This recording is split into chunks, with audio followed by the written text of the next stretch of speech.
Digital Congo, la télévision numérique.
Très heureux de vous retrouver, mesdames, messieurs, bienvenue sur Digital Congo et voici le sommaire de ce journal.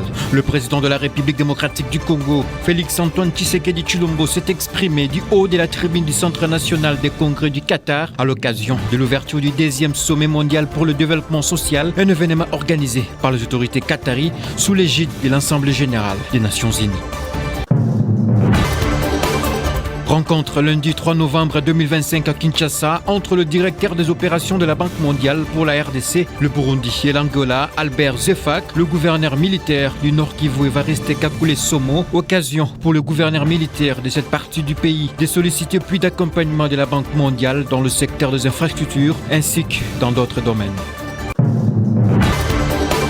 La forte pluie qui s'est abattue ce mardi 4 novembre sur la ville de Kinshasa a causé des dégâts énormes. Outre de rues et avenues inondées, les eaux de pluie ont pris pour cible de maisons d'habitation. Très heureux de vous retrouver, mesdames, messieurs. Commençons par cette illustration. Ce mardi 4 novembre, le président de la République démocratique du Congo, Félix-Antoine Tshisekedi Tshilombo, s'est exprimé du haut de la tribune du Centre national des congrès du Qatar à l'occasion de l'ouverture du 10e sommet mondial pour le développement social, un événement organisé par les autorités qataries sous l'égide de l'Assemblée générale des Nations unies. À l'ouverture de ces assises, Félix Tshisekedi a fait savoir que la paix durable passe par la justice sociale, appelant les nations à unir leurs efforts dans un esprit de responsabilité et de respect mutuel. Trésor Ngoudia pour le reportage. C'est parti pour le 10e sommet mondial pour le développement social. Un grand événement organisé du 4 au 6 novembre sous l'égide de l'Assemblée générale des Nations unies qui réunit des chefs d'État, décideurs et organisations humanitaires. Invité à ces assises, le chef de l'État congolais a dans son allocution de quelques minutes fait savoir que le développement social n'a de sens que s'il place la dignité humaine au cœur de l'action publique. Félix Tshisekedi a révélé que la République démocratique du Congo a choisi de faire du développement social le cœur de son projet national avec un cap clair, reconstruire un pays plus juste, plus équitable et plus solidaire. Convaincu qu'aucune paix durable n'existe sans justice sociale, le président congolais est formel quant aux auteurs des atrocités commises dans l'est de la République démocratique du Congo. Ils répondront de leurs actes, a laissé entendre Félix Tshisekedi. La dignité ne se négocie pas. L'égalité d'accès aux droits fondamentaux n'est pas un luxe. Aucune paix durable n'existe sans justice sociale. Le chef de l'État congolais a également révélé à l'assistance que la République démocratique du Congo a entrepris une réforme ambitieuse fondée sur la couverture santé universelle et l'éducation pour tous, en commençant par la gratuité de l'enseignement de base. La République démocratique du Congo a entrepris une réforme ambitieuse fondée sur la couverture santé universelle. Depuis 2023, les soins sont gratuits pour les femmes enceintes, les mères et les nouveau-nés. Nous avons rendu l'enseignement primaire gratuit depuis 2020. Plus de 5 millions d'enfants ont pu aller à l'école ou y retourner. 5 millions d'enfants. Ce sont 5 millions d'histoires individuelles qui ne basculeront pas dans l'analphabétisme et l'exclusion.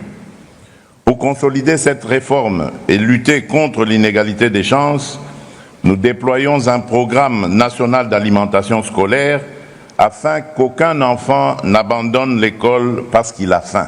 Organisé 30 ans après la première édition à Copenhague au Danemark, les sommets des Doha visent à accélérer l'éradication de la pauvreté, la promotion de l'emploi et du travail décent, ainsi que l'inclusion sociale afin que personne ne soit laissé de côté dans un monde de plus en plus complexe et interconnecté. Rencontre du directeur des opérations de la Banque mondiale pour la République démocratique du Congo et le gouverneur militaire du Nord Kivu. Rencontre lundi 3 novembre 2025 à Kinshasa entre le directeur des opérations de la Banque mondiale pour la République démocratique du Congo, les Burundi et l'Angola, Albert Zefak, et le gouverneur militaire du Nord Kivu, Evariste Kakule Somo. Occasion pour le gouverneur militaire de cette partie du pays de solliciter plus d'accompagnement de la Banque mondiale dans le secteur des infrastructures ainsi que d'autres domaines. Trésor Ngoudia et Jacques Caboy signent ces reportages.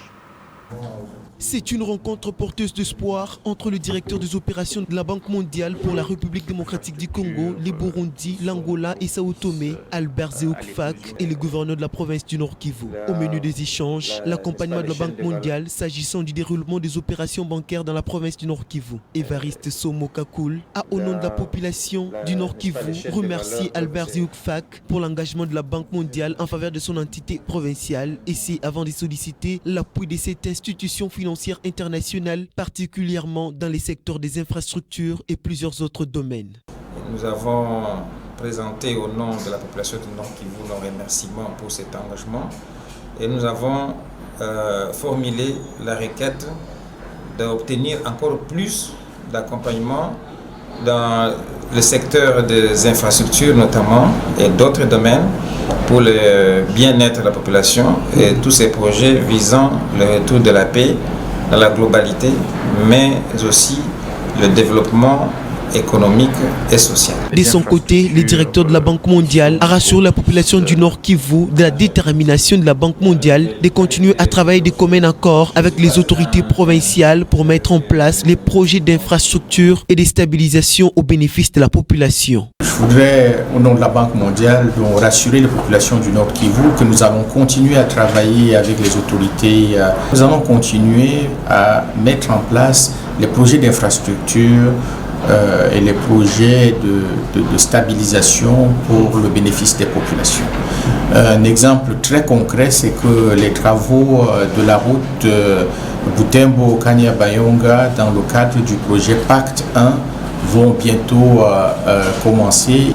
Nous allons continuer à travailler pour nous assurer effectivement qu'il y ait la prospérité comme solution à cette situation de guerre. Nous avons également le projet Star Est qui à l'heure actuelle intervient dans les parties dans certaines parties de la province du Nord Kivu qui va continuer. Cette rencontre démontre la volonté de la Banque mondiale d'accompagner la population de la partie est de la République démocratique du Congo, victime de la guerre d'agression rwandaise. Je vous attends. Merci. 24 millions de personnes sont victimes de l'insécurité alimentaire en République démocratique du Congo. Ce sont les chiffres dévoilés par l'IPC, cadre intégré des classifications de la sécurité alimentaire, mardi à Kinshasa. Pour y faire face, plusieurs résolutions ont été prises, notamment la mise en service de l'Institut national de recherche agronomique et le rétablissement de la paix. Tchik Sambi et Josué Mazoa pour le reportage. 24,8 millions de personnes sont victimes d'insécurité alimentaire aiguë en République démocratique du Congo, d'après les rapports du cadre intégré des classifications de la sécurité alimentaire, IPC, un service du ministère de l'Agriculture. Ces chiffres ont été révélés ce mardi au cours de l'atelier de restitution des résultats des analyses sur l'insécurité alimentaire. À en croire les experts, ces fléaux est en grande partie dû à l'insécurité persistante dans les provinces de l'Ituri, du Tanganyika, du Nord et Sud Kivu. Les résultats de cette analyse révèlent une légère amélioration globale. Le nombre de personnes en situation de crise et au-delà, c'est-à-dire phase 3 et plus de l'IPC, est passé de 25,6 millions en 2024 à 24,8 millions en 2025. Cependant, cette amélioration apparente masque des dégradations préoccupantes pour certains groupes de population. En particulier, les personnes en phase 4 de l'IPC urgence sont passées de 3,2 millions à 3,9 millions entre les périodes projetées 2025 et 2026, soit une augmentation de 22%. Présent à ces assises, le ministre de l'Agriculture et Sécurité alimentaire a salué les efforts consentis à l'élaboration de ces rapports. Mohindo Nzangi a promis de faire de son secteur un levier de croissance dans la lutte contre l'insécurité alimentaire par la restructuration de l'Institut national de recherche agronomique dans les provinces. Pour ce qui concerne mon mandat à ce ministère, j'ai pris l'option de résoudre les problèmes systémiques de l'agriculture, la disponibilité et l'accessibilité à la semence. Je voudrais que tous ceux qui ont de l'influence pour tous les programmes et les projets de l'agriculture dans ce pays puissent savoir que nous allons ressusciter l'INERA. Et cette année, nous y allons avec 12 stations d'INERA dans le pays que nous voulons effectivement laisser fonctionner complètement. Nous avons aussi pris l'option de réveiller les CAPSA.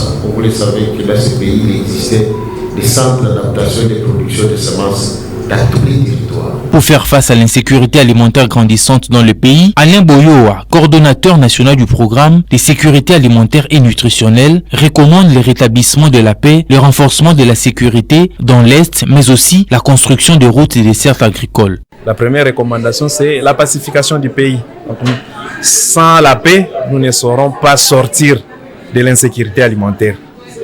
Et une autre recommandation, c'est en termes de réhabilitation, construction des infrastructures, notamment les voies de communication, les routes de dessertes agricoles. Ces assises ont connu la participation de partenaires internationaux, à savoir l'Organisation des Nations Unies pour l'alimentation et l'agriculture, FAO, et le Programme alimentaire mondial, PAM.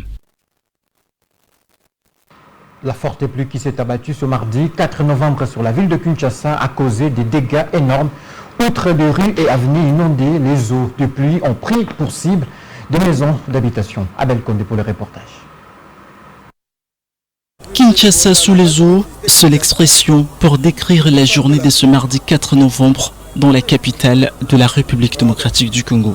Plusieurs coins ont été inondés après cette forte pluie qui s'est abattue tout l'avant-midi. Des images spectaculaires qui ont directement affolé la toile. Comme celle-ci, nous sommes au croisement de l'avenue des Huileries et le boulevard Triomphal.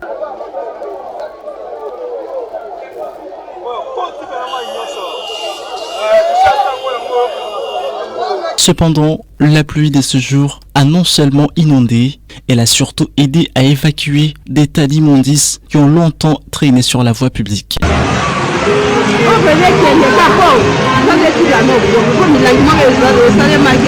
Kinshasa, première ville congolaise avec près de 20 millions d'habitants, est souvent fragile face aux inondations.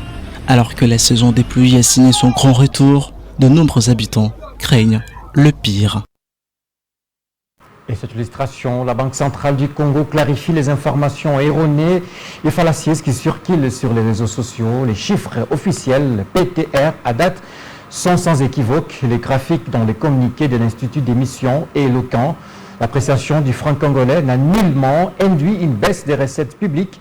En revanche, depuis les raffermissements de la monnaie nationale amorcés en septembre 2025, les recettes de l'État ont même dépassé les prévisions budgétaires.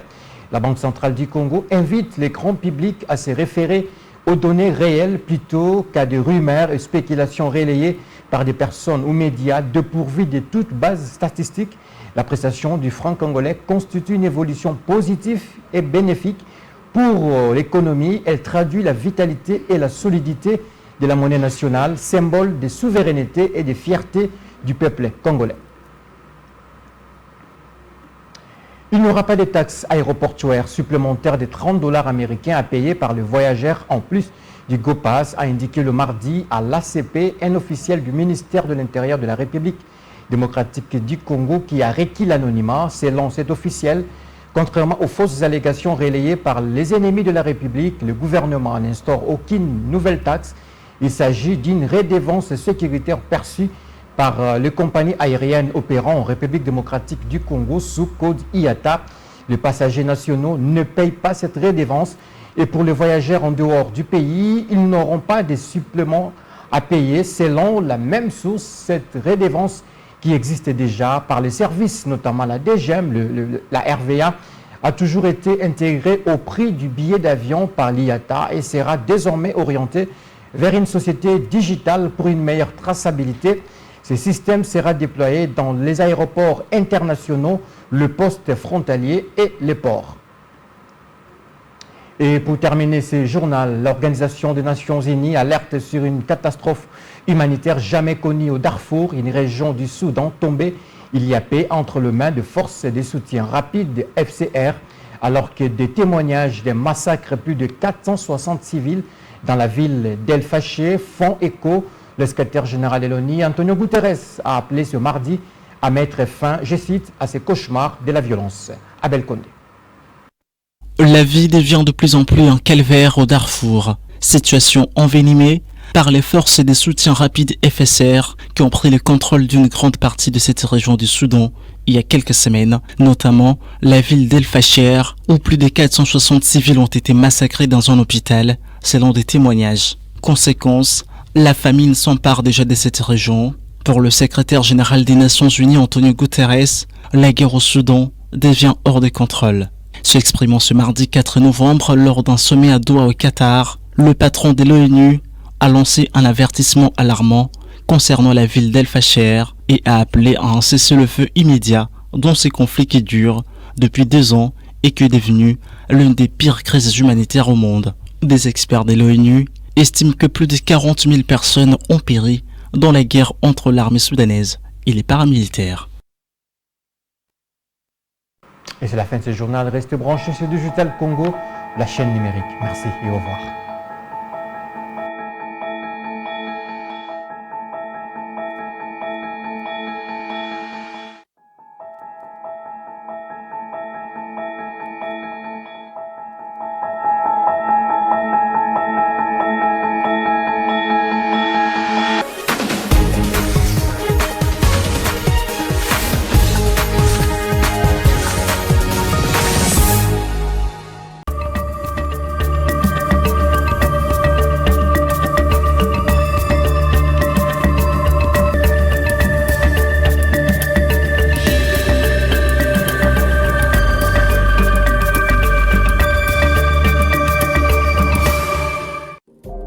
Bienvenue dans cette revue de presse que nous débutons par le phare qui indique que du haut de la tribune du Centre national du Congrès du Qatar, le président de la République va toucher les dirigeants épris de paix sur les conséquences désastreuses créées par le Rwanda et la coalition AFC M23. Profitant de la présence du président rwandais Paul Kagame à Doha, Félix Tshisekedi indique la référence plus va certainement surfer à fond pour que dans les couloirs de ce sommet, des rendez-vous parallèles se tiennent pour marquer un tournant décisif dans la recherche d'une issue durable à la crise sécuritaire qui endeuille le Nord Kivu depuis plus de 3 décennies. Le potentiel qui aborde également à propos de la crise dans l'Est du pays indique que 2 rencontres diplomatiques majeures sont prévues, la première à Doha sous l'égide de l'ONU pour apaiser les tensions et la seconde à Washington visant à consolider les engagements pris et mobiliser la coopération internationale. La prospérité souligne que la rencontre de Doha permettra de booster les pourparlers entre la délégation de Kinshasa et celle de l'AFC M23. Le conseiller de Donald Trump, Massad Boulos, a également fait le déplacement du Qatar. Autre titre, c'est dans Ouragan, la purge du réseau Kabila, qui accuse le régime de Tshisekedi de vouloir éradiquer politiquement tous ceux qui gravitent autour de Kabila, neutraliser leur formation politique et dissoudre toute influence héritée de l'ancien pouvoir. Info 27 indique que Congo Airways au bord du crash. À en croire le tabloïd, rien ne va plus dans le ciel congolais. 10 mois après la nomination d'un nouveau directeur général, Congo Airways traverse une zone de turbulence sans précédent. Dans une lettre adressée à la ministre du portefeuille, Julie Mbouichikou, les agents de la compagnie dénoncent une mauvaise gestion généralisée, 10 mois d'arriérés de salaire et un scandale financier autour d'un prétendu contrat de droit et leasing d'un Airbus A320 dont les fonds, plus de 255 000 $, auraient disparu dans une société fantôme. Terminons par actualité.cd qui confirme que ce mardi, l'élection du président de l'Assemblée provinciale aura lieu dans le Kwango. Et c'est tout pour cette revue de presse. Merci de l'avoir suivi.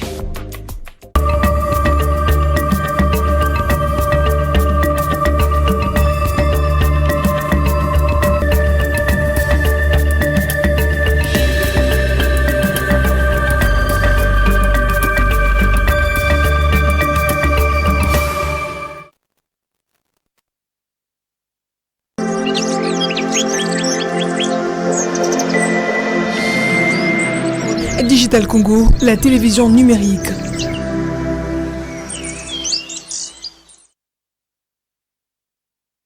Winner.bet présente Winner Lotto.